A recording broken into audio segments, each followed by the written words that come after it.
خدمات سر انجام دی ہیں.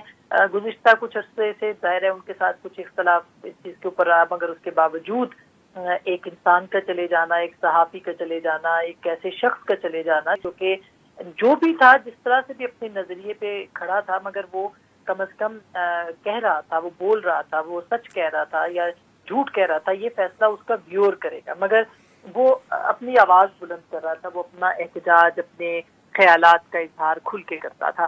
ارشد شریف کی فیملی، ان کے بچے، ان کی فیملیز جو ہیں وہ بالکل ان کے ساتھ پوری ہمدردی. اور جہاں تک آپ نے کہا کہ انویسٹیگیشن ہونی چاہیے، یہ ایک اندھا قتل نہیں ہونا چاہیے کہ پولیس نے ایک گاڑی کو روکا اور گاڑی کو روکا تو نہ رکنے کے اوپر فائر کر دیا، اور پولیس جو ہے خود نیروبی کی وہ تصدیق کر رہی ہے کہ وہ اس کے اندر ملوث تھی. اب تو کوئی شبہ نہیں رہا کیونکہ بہت سارے اسٹیٹمنٹس جو ہیں وہ ان کے آفیشلز کے آ چکے ہیں. پاکستان کے پرائم منسٹر نے فون کیا ہے، ان کے صدر کو، اسی طرح سے پاکستان کی وزارت خارجہ ایکٹو ہے. تو اس کا کوئی نہ کوئی نتیجہ نکلنا چاہیے، اس کی کوئی نہ کوئی تحقیقات جو ہیں ان کو کسی انجام تک جانا چاہیے. اور میری ایک آپ کے پلیٹ فارم کے توسط سے ایک درخواست ہے کہ بالکل جو انٹرنیشنل تنظیمیں ہیں ان کو اس کے اوپر جو صحافتی جو تنظیمیں ہیں جو تحفظ سے متعلق ہیں ان کو آگے آنا چاہیے اور ان کو یہ انویسٹیگیشن کو لیڈ کرنا چاہیے. ہو سکتا ہے کہ پاکستان کے اندر جو ہے وہ ابہام ہو یا پاکستان کے جو اعلیٰ عہدیدار ہیں وہ اس کو پوری طرح سے نہ دیکھ سکیں، لیکن جو انٹرنیشنل آرگنائزیشنز ہیں، جو تنظیمیں ہیں صحافیوں کی، جیسے RSF ہے، جیسے IFJ ہے، جیسے دیگر جو تمام تنظیمیں ہیں، وہ اس کے اوپر جو ہے وہ ان کو پن پوائنٹ کریں کینین گورنمنٹ کو. اور ہماری حکومت بھی جو ہے وہ اس معاملے کے اوپر فالو اپ کرتی رہے، ہماری فارن آفس کرتی رہے، ہماری گورنمنٹ کرتی رہے، ہماری اتھارٹیز کرتی رہے کہ یہ لوگ جو ہیں، یہ گورنمنٹ جو ہے کینیا کے اس پہ پریشر رہے کہ وہ ان تحقیقات کو کسی نتیجے تک لے کے جائیں. بہت شکریہ آسما صاحبہ آپ کا. اور یقینی طور پہ جو انسانی حقوق اور صحافتی تنظیمیں ہیں ان حوالوں سے بھی ان کا اس میں انٹروین کرنا بہت اہم ہے کہ صرف اس ایک ہفتے کی اگر ہم بات کریں تو 2 بھارتی جو صحافی تھے یا صحافت سے تعلق رکھنے والے لوگ تھے ان کا بھی یہاں پر کینیا میں قتل ہوا، ایک مسنگ ہو گئے اور ان کو پرسیو ڈیڈ کیا گیا ہے. اور خود کینین ایک فوٹو جرنلسٹ کا بھی کل ہی اس طرح کی اطلاعات رپورٹ ہوئی تھیں کہ اس کو بھی ہٹ اینڈ رن کے کیس میں اس کو قتل کر دیا گیا. تو یہ معاملہ یقینی طور پہ ہماری حکومت کو اس کو فالو اپ کرنا چاہیے اور اس کو بہت سنجیدگی سے لینا چاہیے. میری ایک اور بھی ریکویسٹ ہوگی کہ ہم میڈیا کو بھی قیاس آرائیوں سے پرہیز کرنا چاہیے اور مرحوم کو بھی رسپیکٹ کرتے ہوئے جو حقیقی طور پہ تحقیقات میں باتیں سامنے آئیں اس کے حوالے سے رپورٹ کرنا چاہیے اور حقائق کو سامنے رکھنا چاہیے. کہتے ہیں اب اسلام آباد ہائی کورٹ سے آج بڑی اہم خبر آئی. عمران خان صاحب کے توشہ خانہ ریفرنس کے حوالے سے جو فیصلہ تھا اس کی درخواست لے کر اسلام آباد ہائی کورٹ کے پاس PTI گئی تھی. اس استدعا کو اسلام آباد ہائی کورٹ نے مسترد کر دیا. چیف جسٹس اطہر منلہ نے ریمارکس دیے کہ جس قانون کے تحت عمران خان صاحب نااہل ہوئے وہ تو صرف اسی نشست کی حد تک ہے. یہ بڑی اہم بات ان کی طرف سے سامنے آئی اور پھر کہا کہ عمران خان صاحب اگر دوبارہ الیکشن لڑنا چاہتے ہیں تو لڑ سکتے ہیں.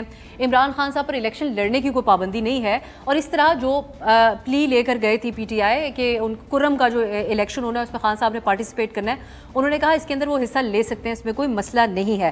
لیکن اس کے بعد دوسری خبر یہ آ گئی کہ الیکشن کمیشن آف پاکستان نے بھی تفصیلی فیصلہ جاری کر دیا. اب اس وقت بہت ساری باتیں کی جا رہی ہیں، ہم بات کرتے ہیں کیونکہ ہمیں حکومت بھی بہت سارے معاملات کے اوپر کارروائی کرتی ہوئی نظر آ رہی ہے PTI کے حوالے سے. جس طرح کہ دہشت گردی کے 21 تاریخ کو جو احتجاج ہوا اس کے اوپر کیسز بنے، دفعہ 144 کے بھی بنے، لیکن دہشت گردی کی دفعات کے اوپر بہت سارے سوالات اٹھائے گئے ہیں. لیکن دوسری طرف یہ ہے کہ اس وقت PTI کیا چاہ رہی ہے آگے معاملات کے حوالے سے، اس پہ بھی بات کر لیتے ہیں. میرے ساتھ سینیٹر اون عباس صاحب ہیں، آپ تحریک انصاف جنوبی پنجاب کے اور سینئر رہنما ہیں. بہت شکریہ اون صاحب آپ کا. اسلام آباد اسٹوڈیو میرے ساتھ بلال کیانی صاحب ہیں، آپ PMLN کو ریپرزینٹ کریں اور کوارڈینیٹر ہیں پرائم منسٹر صاحب کے برائے اکانومی. بہت شکریہ آپ دونوں کا. میں آغاز سینیٹر صاحب آپ سے کر لیتی ہوں. اون صاحب، آج جو اسلام آباد ہائی کورٹ کے جو ریمارکس آئے ہیں وہ بہت اہم ہیں. ایک طرف آپ کونسل کی طرف سے یہ آرگیو کیا گیا کہ ایک موقع پر، یہ بھی میرے لیے بڑی دلچسپ بات تھی، انہوں نے کہا کہ لوگوں کو سمجھ نہیں آئے گا یہ معاملہ، لیکن جسٹس اطہر صاحب نے کہا کہ یہ کورٹ کی ڈیوٹی نہیں ہے کہ عوام کو ہم ایکسپلین کرتے پھریں. بڑا واضح طور پہ عدالت کی طرف سے جواب آیا. انہوں نے اس چیز کا بھی انتظار آپ کو کرنے کا کہا کہ الیکشن کمیشن کا تفصیلی فیصلہ آئے اور یہ جو شک و شبہات آپ کے الیکشن کمیشن کے حوالے سے ہیں نا اس کو بھی کافی حد تک انہوں نے کلیئر کیا. انہوں نے کہا عدالت نے یہ ایک آئینی ادارہ ہے الیکشن کمیشن آف پاکستان، وہ کیسے فیصلہ بدل سکتا ہے. تو کچھ معاملات آپ لوگوں کے ایڈریس ہوئے، اب آپ کو مزید بھی کوئی امید ہے کہ یہ معاملات ریورس ہو سکتے ہیں یا پھر اب کوئی کلیئرٹی مل گئی ہے کہ آگے کیسے بڑھنا ہے؟ شرجیل میمن صاحب کو بھی ویلکم کہہ دیتی ہوں، انہوں نے بھی جوائن کیا ہے. اون صاحب. اعوذ باللہ من الشیطان الرجیم، بسم اللہ الرحمن الرحیم. بی بی آج تو بڑا میرے خیال سے اسلام آباد ہائی کورٹ نے بہت سارے ابہام کلیئر کر دی. جس دن یہ فیصلہ آیا تھا، اگر آپ کو یاد ہو، آج سے 3 دن پہلے یا 4 دن پہلے، اس دن جو الیکشن کمیشن آف پاکستان کی جو بدنیتی تھی وہ تو بڑی کھلی طرح عیاں ہو گئی تھی. یعنی کہ پہلی بات ہے کہ انہوں نے ایک فیصلہ کیا، جس فیصلے کے بعد انہوں نے کہا جی 5-0، یعنی کہ 5 ممبران انکلوڈنگ دا چیف جو کہ الیکشن کمشنر ہے، انہوں نے کنسنسس ایک فیصلہ دے دیا. فیصلے کی کاپی ایشو نہیں کی گئی، اور بعد میں پتہ لگا کہ ایک ممبر جو کہ پنجاب کا ممبر تھا وہ موقع پہ موجود ہی نہیں تھا، اور یہ بہانہ بنا دیا کہ جی وہ بیمار ہے، وہ یہاں نہیں ہے. حتیٰ کہ جو خبریں پائی جا رہی ہیں وہ بھائی صاحب لاہور میں تھے، اور بعد میں آج سے کوئی 1 دن پہلے، یعنی میں آپ کو انفارمیشن دے رہا ہوں، آپ کی خبر، آج سے 1 دن پہلے ان کے گھر پہ لے جا کے یہ سائن کروایا گیا تاکہ وہ کنسنسس بلڈ ہو سکے. نمبر 1. پھر یہ کہا جی ہم جو ہے فیصلہ ایشو نہیں کریں گے. فیصلے آنے کے 36 صفحوں کا ایک فیصلہ سوشل میڈیا پہ ایشو ہو گیا. اب اس فیصلے کی روح سے بڑی کاروائی جی عمران خان صاحب کو نیل قرار دی، یہ قرار دی. آج کم از کم اسلام آباد ہائی کورٹ نے 2 پوائنٹ ریز کیے. انہوں نے کہا جی ہمارے پاس کیونکہ سائنڈ کاپی ججمنٹ نہیں ہے، جو کہ الیکشن کمیشن کی بدنیتی ہے، ابھی تک فیصلہ ایشو نہیں کیا، تو جب تک وہ نہیں آتی اس فیصلے کو کالعدم قرار دینا وہ پریکٹیکلی پاسبل نہیں ہوگا. تو ساتھ انہوں نے کہا جی آپ انہوں نے یہ بھی تو کہا، انہوں نے کہا آپ، میں علی ظفر صاحب نے آگے سے کیا کہا اون صاحب، انہوں نے کہا کہ الیکشن کمیشن فیصلہ تبدیل کر سکتا ہے. انہوں نے کہا وہ ایک آئینی ادارہ ہے، وہ کبھی کیسے کر سکتا ہے؟ یہ سوال عدالت نے ریز کیا، اس کو بھی ایڈ کریں نا اپنی. میں آپ سے یہی تو کہہ رہا ہوں، جو الیکشن کمیشن 4 دن پہلے فیصلہ سنا رہا ہے اور کاپی ایشو نہیں کر رہا، پلس یہ کہہ رہا ہے کہ 5-0 ہے اور 5واں ممبر موجود نہیں ہے، پھر اس 5ویں ممبر سے لاہور میں جا کے گھر پہ جا کے چیف صاحب خود سائن کرواتے ہیں، کوئی اور نہیں جاتا، وہ خود اس کے گھر چل کے وہاں سے سائن کروا کے آتے ہیں. تو وہ تو کچھ بھی ہو سکتا تھا. تو چیف الیکشن جب یہ علی ظفر نے پوائنٹ ریز کیا کہ سر ہمیں آپ کلیریفائی کریں، تو کم از کم ایک چیز بڑی کلیئر ہے کہ خان صاحب کو میاں والی کی سیٹ تک نااہل قرار دیا جائے، اور وہ قرم ایجنسی کا الیکشن لڑ رہے ہیں. نمبر 1. نمبر 2، وہ کہیں سے ڈسکوالیفائی نہیں، اگلا جنرل الیکشن بھی کوئی لڑیں گے. اینڈ نمبر 3، انہوں نے کہا آپ 3 دن کے اندر الیکشن کمیشن کو کہا کہ جی آپ اپنا یہاں پہ رپورٹ سبمٹ کریں تاکہ اس کے میرٹس اور ڈی میرٹس کو جانچا جا سکے کہ جو فیصلہ آپ نے اتنی جلدی میں بدنیتی بھی کیا اس کے میرٹس اور ڈی میرٹس کیا. تو آئی تھنک لیگل بیٹل جو ہے وہ تحریک انصاف کم از کم 50% تو آج جیت چکی ہے، اور کہیں سے بھی یہ ثابت اچھا جو باتیں کی جا رہی ہیں اون صاحب کہ آگے مزید لیگل بیٹل دوسرے معاملات کے اندر آپ لوگوں کے لیے زیادہ مشکلات بنا سکتی ہے، میں اس پہ بھی آپ سے بات کرنا چاہوں گی. بلال صاحب آپ اپنا پہلے کامنٹ کیجیے گا. اب آپ نے اون صاحب کو سن لیا، وہ تو یہاں تک کہہ رہے ہیں. اب ہم نے الیکشن کمیشن کے پیغام میں سنا تھا کہ جو ایک عہدیدار تھے الیکشن کمیشن کے، ان کو ڈینگی ہو گیا تھا اور وہ بیمار تھے. تو اب آپ وہ یہ براہ راست الزام لگا رہے ہیں کہ ان کو زبردستی سائن کروایا گیا لاہور میں جا کے، یہ ایک الزام ہے. اور پھر ٹیکنیکل گراؤنڈز کے اوپر جس طریقے سے الیکشن کمیشن نے نااہلی کی عمران خان صاحب کی، وزیر قانون اس دن آ کر 5 سال کے لیے نااہل کیوں کہہ رہے تھے؟ تو ایسا لگ رہا ہے کہ آپ لوگوں نے وقت سے پہلے سیلیبریٹ کر لیا اس فیصلے کو. جی بسم اللہ الرحمن الرحیم. دیکھیے بات سیلیبریٹ کرنے کے لیے بات تو بنیادی طور پہ، اور آپ ان ٹیکنیکلٹیز پہ کہ ممبر کی مرضی سے کیا یا نہیں کیا، ممبر نے اگر مرضی سے نہیں کیا تو وہ بتا دیں کہ کیا ان کی مطلب کہ ان کو انڈر ڈیوریس کیا گیا. یہ تو باتیں کہنا آسان ہے، مگر وہ وہی کنفرم کر سکتے ہیں کہ ایسی بات ہے کہ نہیں. بہرحال ہمارے سامنے ایک جو چیز ہے یہ سیلیبریٹ کرنے کی نہیں ہے، یہ بڑی دکھ کی بات ہے کہ ایک وزیر اعظم جو وزیر اعظم کی کرسی پر رہے، جس طرح بھی رہے، وہ جس طرح پہنچائے گئے واٹ ایور اٹ از، انہوں نے اس عہدے کے اوپر یہ جو آپ کے بیرونی دوروں پہ جو ان کو گفٹس ملے اس کے ساتھ انہوں نے اس کی مس ڈکلیریشن بھی کی، ان کو صحیح پروسیجر کے تحت خریدا بھی نہیں، پہلے گھر پہ رکھا، بیچا، پھر رقم جمع کرائی، اور 2-3 اس حوالے سے وائلیشنز کی. بنیادی بات یہ ہے، اب آپ اس کی ٹیکنیکلٹی میں جائیں پہ 5ویں ممبر کے دستخط اور آج کے جو ان کی ڈسکوالیفیکیشن ہے وہ 1 ٹائم تھی یا to the extent of that seat تھی، آگے کی تھی، یہ چیزیں ہم ڈسکس کر سکتے ہیں. لیکن الیکشن کمیشن کے طریقہ کار کے اوپر اس لیے سوال اٹھ رہے ہیں کہ انہوں نے فیصلہ محفوظ 1 مہینہ پہلے سے کیا تھا، وہ پہلے اناؤنس کر دیتے. تو یہ الزام اس لیے ہے کہ وہ کہتے ہیں آپ لوگوں کے اعلی کار ہے الیکشن کمیشن. دیکھیے الیکشن کمیشن کی اگر بطور کمیشن اس میں کوئی پروسیجرل ڈیفیکٹس تھے تو ان کا حق ہے، جائیں اس کو چیلنج کریں، اسلام آباد ہائی کورٹ میں چیلنج کریں. الیکشن کمیشن ہی بہتر اس کی بات کر سکے گا. الیکشن کمیشن کے فیصلے کا یا طریقہ کار کا دفاع تو میں یہاں پہ نہ کرنا چاہتا ہوں، نہ میرا کام بنتا ہے. بٹ ایک چیز ہمارے سامنے آیا ہے جو مٹیریل فیکٹ ہے، وہ یہ ہے کہ توشہ خانہ کے اندر انہوں نے ہیرا پھیری کی، انہوں نے پیسے بٹورے، انہوں نے تحفے تحائف خریدے، اس ویلیو سے کم پہ خریدے، یا انہوں نے کچھ انسٹنسز میں تو ایسا کیا ہے کہ تحفے پہلے ڈکلیئر کیے بغیر اپنے پاس رکھے، بیچے، پھر بعد میں رقم جمع کرائی. ابھی تو یہ بھی سامنے آ رہا ہے کہ 2019 کے بعد جو دورے ہیں اس کی تو انہوں نے تحفے ڈکلیئر ہی نہیں کیے ہوئے. یہ بھی چیز ابھی آگے اس کے حوالے سے بھی فیکٹس آئیں گے. اور باقی جو وزراء ساتھ گئے انہوں نے بھی تحفے ڈکلیئر نہیں کیے. تو یہ سارے فیکٹس ہمارے سامنے ابھی آئے ہیں. دس از دا مین تھنگ کہ ایک تو چلے الیکشن کمیشن نے توشہ خانہ ریفرنس کے اندر ایک ڈسکوالیفیکیشن کر دی, اور ساتھ ہی ساتھ یہ ساری چیزیں انہوں نے, میں I can read the paragraph جو ان کے کنکلوڈنگ پیراگرافس تھے اس ججمنٹ کے, اور اس کے مطابق اب ایک کرمنل پروسیڈنگ بھی ان کے خلاف بنتی ہے. اور ساتھ ہی ساتھ دس از اینڈ جو بنیادی پوائنٹ ہے وہ یہ ہے کہ دیکھیں توشہ خانہ is just the tip of the ice برگ.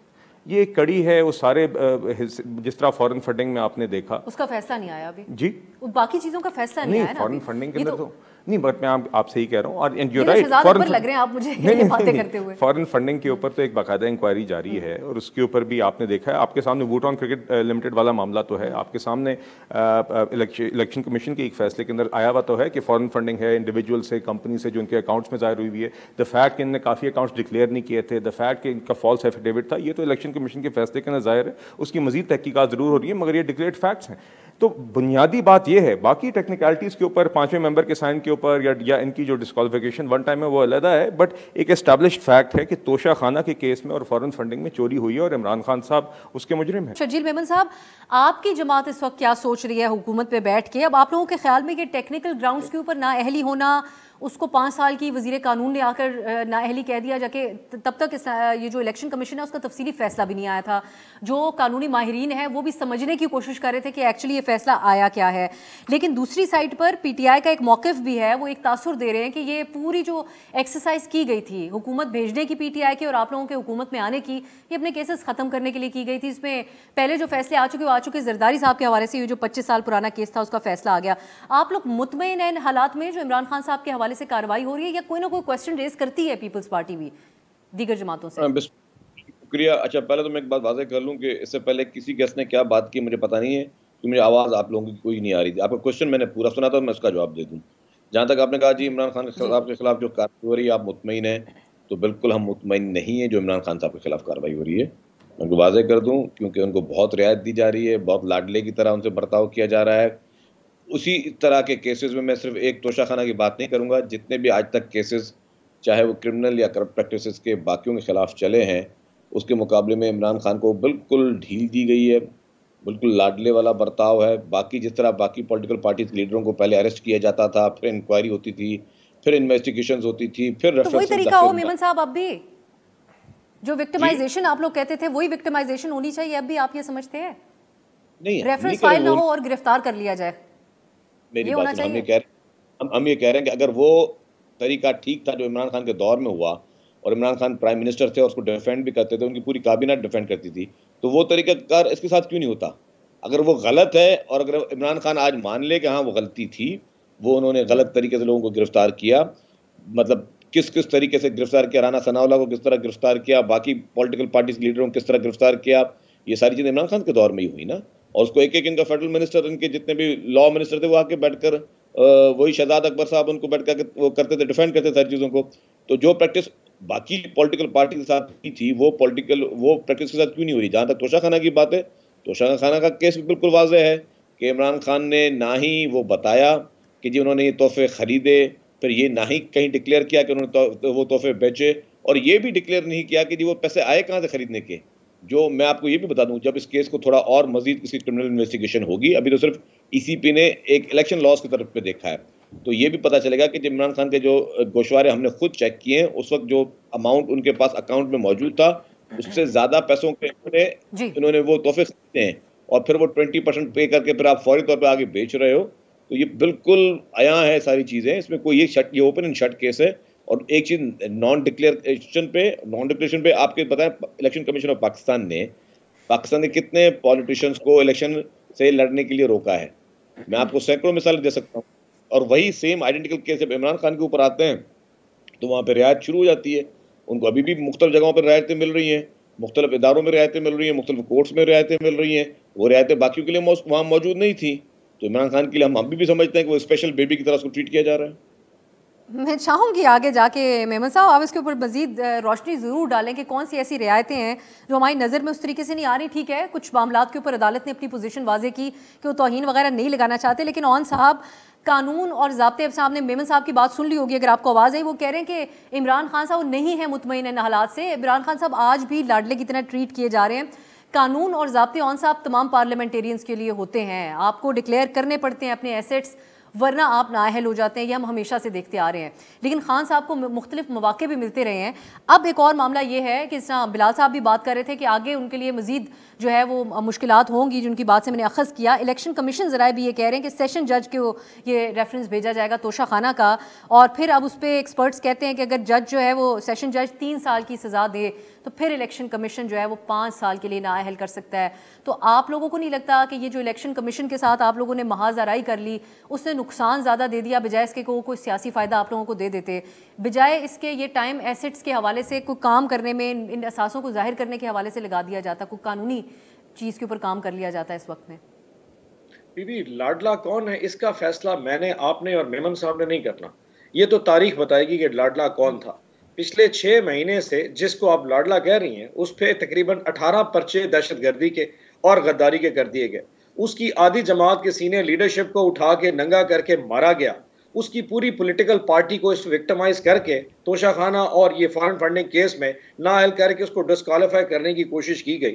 اس وقت اگر کسی ایک شخص کو اپنی زندگی کی اس وقت اگر کسی کو وہ تھریٹ ہو سکتی ہے تو اس کا نام صرف عمران خان ہے. یہ کیسا لاڈلا ہے کہ ہر چیز اپنی داؤ پہ لگا کے بیٹھ گئے, اور یہ جو حکومت میں بیٹھے ہیں 73 رکنی کابینہ بنا کے, اور 6 مہینے سے سوائے صرف اپنی کرپشن کے کیس معاف کرنے کے علاوہ انہوں نے پاکستان کی عوام کے لیے کچھ بھی نہیں کیا. اور ابھی یہ سمجھتے ہیں کہ لاڈلا عمران خان ہے, تھوڑا سا ری رائٹ کرنا پڑے گا. الفاظ کے ہیر پھیر سے قوم کبھی بھی آپ اس کو بیوقوف نہیں بنا سکتے.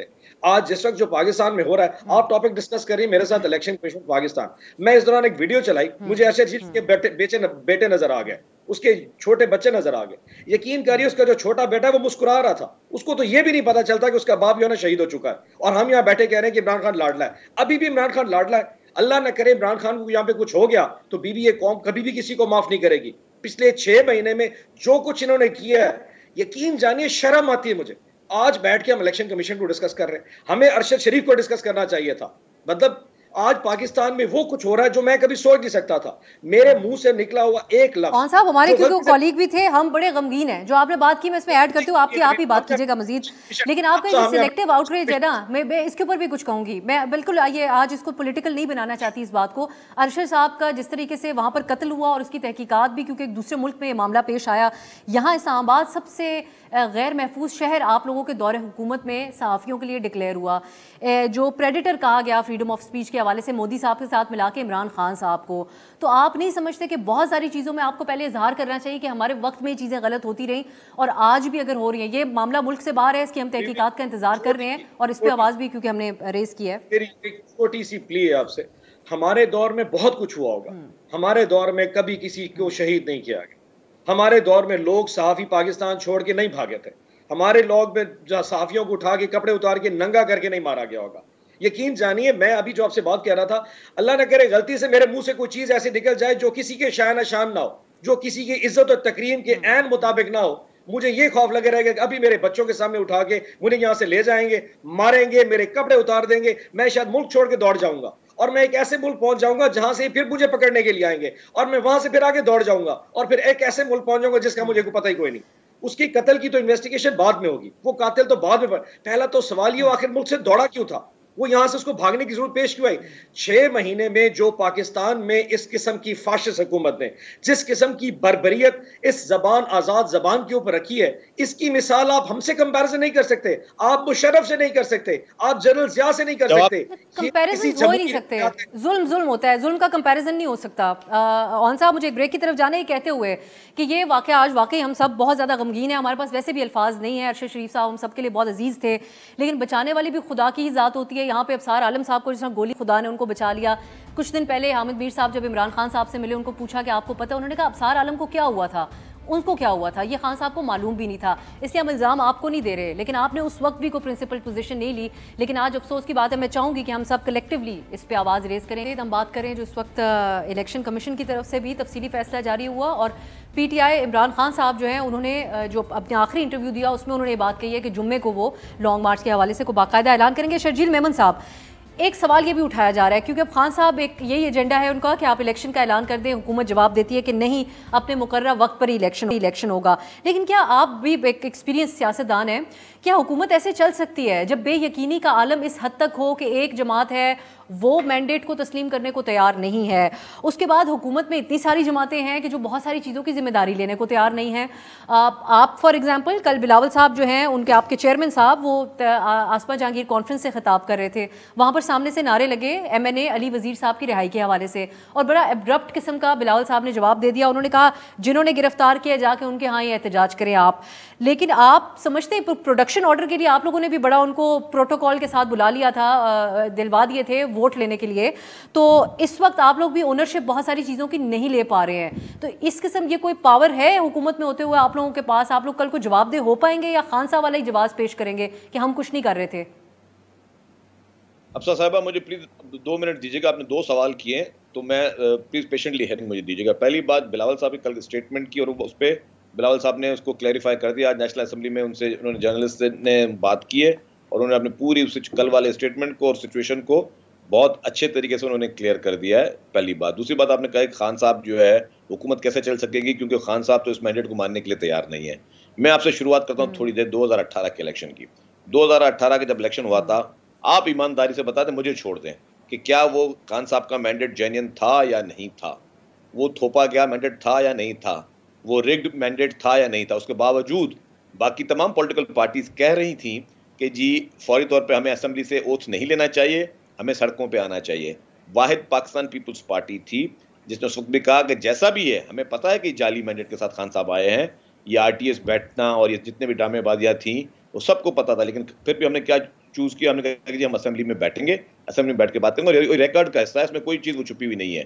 جہاں تک بات ہے کہ جی خان صاحب نہیں مانتے تھے کہ خان صاحب اسمبلی میں تھے, ان کو ابھی بھی میں کہتا ہوں وہ واپس آئیں اسمبلی میں, اپنا میجورٹی لیں اور واپس آ کے اپنا کانٹیسٹ کریں. ہو سکتا ہے اس طرح وہ حکومت ختم کر سکیں, لیکن اگر یہ پریسیڈنٹ بننا ہے کہ ایک شخص اسمبلی میں موجود نہیں ہونا چاہتا اور وہ کہتا ہے جی میں اس حکومت کو نہیں مانتا اور الیکشن ہو, چلیں 1 منٹ کے لیے ہم مثال مان لیتے ہیں جی کل کو الیکشن ہو گئے اور خدا نہ خواستہ خان صاحب واپس آ گئے, کل کو ساری پی ڈی ایم کی جماعتیں روڈ پہ آ جائیں گی, کہیں گے جی ہم اس اسمبلی کو نہیں مانتے, دوبارہ الیکشن کرائیں. تو اب کیا اس ملک میں ہر 6 ماہ یا 3 ماہ بعد الیکشن ہوں گے؟ الیکشن نہ ہونے کا, الیکشن کرانے کے جو قانونی چیزیں موجود ہیں اس کو خان صاحب کو چاہیے کہ وہ اڈاپٹ کریں. وہ اگر کوئی ان کو پرابلم ہے وہ اگلے الیکشن کا انتظار کریں, لیکن سڑکوں پہ آ کے اگر وہ الیکشن گرانا چاہتے ہیں تو اس ملک میں پھر دوبارہ کوئی بھی اس طرح اپنا مینڈیٹ نہیں کر سکے گا. ابھی بھی خان صاحب کے پاس چانس ہے, اسمبلی میں آ کے بیٹھ جائیں, کوئی ان کو منع نہیں کر رہا, لیکن اس طرح بلال صاحب میں وہ بات اون صاحب سے پوچھتی ہوں جو شرجیل صاحب کہہ رہے ہیں, لیکن میں آپ سے آپ نے جو پوائنٹ اٹھایا میں اون صاحب کی طرف لے کے جاتی ہوں. بلال صاحب اب کنکلوڈنگ کامنٹس آپ کے کیا ہوں گے؟ ایک تو آپ ابھی کہہ رہے تھے کہ کوئی ہم وکٹمائزیشن نہیں کر رہے, لیکن یہ 21 تاریخ کے احتجاج میں 9 مقدمات بنائے گئے عمران خان اور ساتھیوں کے حوالے سے. آج ان کو ایک دہشت گردی کے کیس میں ان کو وہ گئے, عدالت بھی گئے ہیں. یہ وکٹمائزیشن نہیں تو کیا؟ فیصل جاوید صاحب ہے, وہ پنڈی میں پیچھے لکھا ہوا ہے, راول پنڈی, ان کے اوپر اسلام آباد میں مقدمہ درج کر لیا گیا. یہ چیزیں جب تاریخ لکھی جائے گی تو یاد تو رکھی جائیں گی آپ کو بھی, اور شرجیل میمن صاحب کی جماعت کے حوالے سے بھی آپ لوگوں کے کریڈٹ پہ ہوں گی. دوسرا اس کے اوپر آپ زیادہ امپورٹنٹ ہے, آپ کامنٹ کر دیں, کیوں حکومت ضروری سمجھتی ہے کہ انہوں نے اپنا وقت پورا کرنا ہے اور وقت سے پہلے الیکشن نہیں ہو سکتے, کیوں اتنے قائم ہیں آپ لوگ؟ سب سے پہلے ویری کوئکلی ارشد شریف صاحب کی خبر جو ہے جی اس پہ آپ چونکہ ذکر ہوا اور بہت دکھ کی بات ہے, افسوس کی بات ہے جی, اینڈ یقیناً ہمیں ان کی فیملی کے دکھ میں بالخصوص شریک ہونا چاہیے. اور میں ضرور یہ کامنٹ کرنا چاہوں گا, آپ نے شاید ذکر بھی کیا, مریم اورنگزیب صاحبہ بھی آج انفارمیشن منسٹر ان کی طرف گئیں, شہباز شریف صاحب کی بھی ان کی والدہ سے بات ہوئی اور کینین پریزیڈنٹ سے ہی بات ہوئی. تو یقیناً حکومت یہ سمجھتی ہے, جو آج پرائم منسٹر صاحب کے کامنٹ سے بھی, ان کی اسٹیٹمنٹ سے بھی واضح ہے کہ ایک ٹرانسپیرنٹ اور جو انویسٹیگیشن ہے اس کی کینین پریزیڈنٹ سے انہوں نے ریکویسٹ بھی کی ہے, اور ساتھ ہی ساتھ ان کی جو میت ہے اس کو یہاں پہ لانے کا, کیونکہ ان کی والدہ کی بھی خواہش تھی, تو حکومت سارے اس کے لیے اقدامات کر رہی ہے اور انشاءاللہ وہ کوشش ہے کہ آپ لوگ اس بات کا بھی جائزہ لیں گے کہ ان کو جانا کن حالات میں پڑا ملک سے؟ وہ ایک پرومیننٹ اینکر تھے اور دیکھیے میں جس طرح کہ میں نے کہا جو تحقیق ہوگی اس میں سارے فیکٹس سامنے, اور آئی تھنک سب سے پہلے ہمیں دیکھنا چاہیے کہ وہاں سے کیا فیکٹس آتے ہیں اس انسیڈنٹ کے بارے میں, مگر یقیناً ایک ٹرانسپیرنٹ تحقیقات ہونی چاہیے, اور یقیناً government always believes in the protection of journalists, اور ہمیشہ اس کے لیے جو بھی اقدامات لینے ضروری ہیں وہ ہمیں لینے چاہیے. دوسری جو آپ نے بات کی جی, آئی تھنک حکومت وقت کیوں پورا کرنا چاہیے, وہ اس وجہ سے دیکھیے ہم خود پہلے PDM الیکشن کے حامی تھے نو کانفیڈنس سے پہلے، مگر خان صاحب جس طرح کے حالات چھوڑ کے گئے جب نو کانفیڈنس مکمل ہو گیا تو اس ٹائم پہ ہم وی ور آن دا برنک آف ڈیفالٹ. ابھی بڑی مشکل سے آج بھی آپ نے دیکھا $1.5 بلین کا ADB سے ہمیں لون ملا ہے. ابھی فلڈس کے ساتھ ساتھ ہم نے IMF کا پروگرام ریوائیو کیا ہے. بڑی مشکل سے آپ کی اسٹیبلٹی، کچھ اکنامک اسٹیبلٹی بالخصوص آئی ہے. تو یہ تھوڑا سا ہمیں وی ہیو ٹو اسٹیئر دس شپ. کسی لیول پہ عمران خان صاحب کو بات سمجھانے کو آپ لوگ تیار ہیں؟ نہیں، عمران خان صاحب بات سمجھنے والے، جو بندہ 4 سال اپوزیشن لیڈر کا ہاتھ ملانے کو تیار نہیں تھا، جس کی انا اپنے عہدے سے ہمیشہ بڑی رہی ہے، جس شخص کو یہ بات سمجھ ہی نہیں آتی اور جو شخص جب بھی کرسی سے اٹھتا ہے تو یہ شور مچاتا ہے. عمران خان صاحب کو پتا تھا کہ نو کانفیڈنس آ رہا ہے، ان کے پاس آخری دن تک موشن فائل ہونے تک اختیار تھا کہ وہ الیکشن کال کر سکیں. ان کا صرف ایک غرض تھا کہ وہ کرسی سے چمڑے رہیں اور ہر غیر آئینی اقدام اٹھایا انہوں نے کہ وہ چمڑے رہیں. جب وہ فیل ہوا تب سے انہوں نے یہ حقیقی آزادی اور یہ سارا تماشا لگا کہ اب الیکشن ان کو صرف یہ ہے کہ میں کرسی پہ نہ ہوں تو کوئی اور نہ ہو. لیکن وہ اپنی بات پہ بالکل قائم ہے. بلال صاحب آپ کا بہت شکریہ. میرے پاس انفارچونیٹلی وقت ختم ہو گیا. اون صاحب میں آنے والے دنوں میں آپ سے اس کے اوپر ضرور تفصیلی طور پہ بات کروں گی کہ خان صاحب لانگ مارچ سے اچیو کیا کرنا چاہتے ہیں، اور مجھے امید ہے آپ کے پاس بہت مضبوط ہوں گے اس حوالے سے. بہت شکریہ آج کے لیے سینیٹر رون عباس صاحب، شرجیل انعام میمن صاحب، بلال کیانی صاحب، آپ لوگوں نے پروگرام میں شرکت کی. جاتے جاتے ناظرین صاحب، بلال صاحب نے کہا ہے کہ حکومت اس کے اوپر تحقیقات کروائے گی اور اس کے اوپر کام کر رہی ہے. ہم بھی امید کرتے ہیں کہ جلد سے جلد اس کے اوپر کوئی وضاحت اور حقائق ہمارے سامنے رکھے جائے، اور خاص کر ارشد شریف صاحب کی فیملی کے حوالے سے جو کہ اس وقت بہت ہی دکھ اور غم میں ہے. آج کے لیے مجھے اجازت دیجیے. خدا حافظ.